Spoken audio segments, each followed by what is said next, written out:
अनेक जमिनींचे न्यायालयामध्ये दावे सुरू आहेत. ज्या जमिनी महापालिकेने घेतल्या त्यातल्या अनेक जमिनी जे न्यायालयात दावे सुरू आहेत, तरीही महानगरपालिकेनं त्या बिल्डरांना कोट्यावधी रुपये देऊन त्या जमिनी विकत घेतलेल्या आहेत.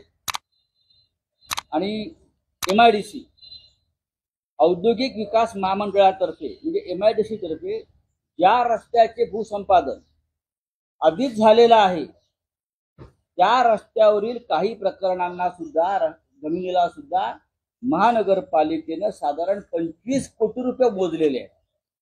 25 कोटी रुपये.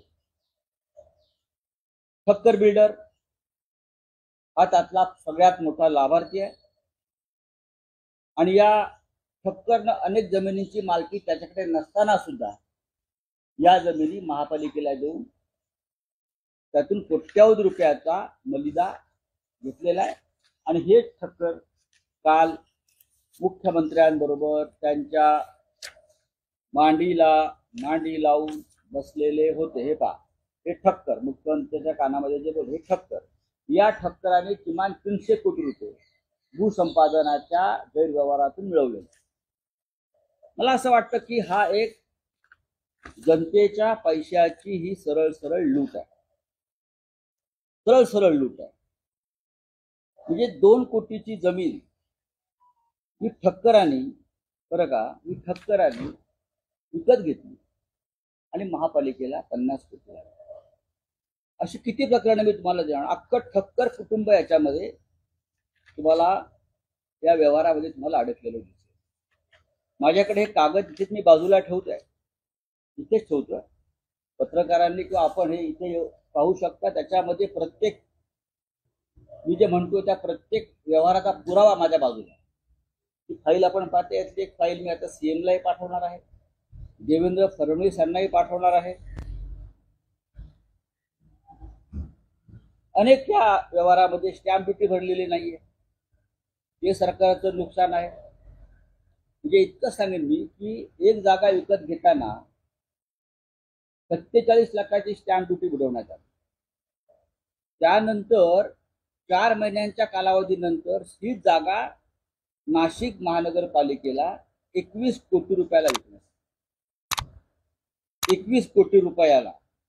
ही साधारण सगळी प्रकरणं आहेत, माझ्या हातामध्ये आहेत. मी आपला फार वेळ घेणार नाही. मी मुख्यमंत्र्यांना, प्रधानमंत्री कार्यालयाला, ईडीच्या अधिकाऱ्यांना सविस्तर माहिती या संदर्भात मी दिलेली आहे. ठक्कर बिल्डर नाशिक यांना या भूसंपादन व्यवहारामध्ये 355 कोटीचा लाभ झाला. 355 कोटी. मनवानी नावाचे एक बिल्डर आणि कुटुंब आहे, त्यांना 53 कोटी रुपयाचा लाभ झाला. शहा नाव मी परत सांगतोय बघा.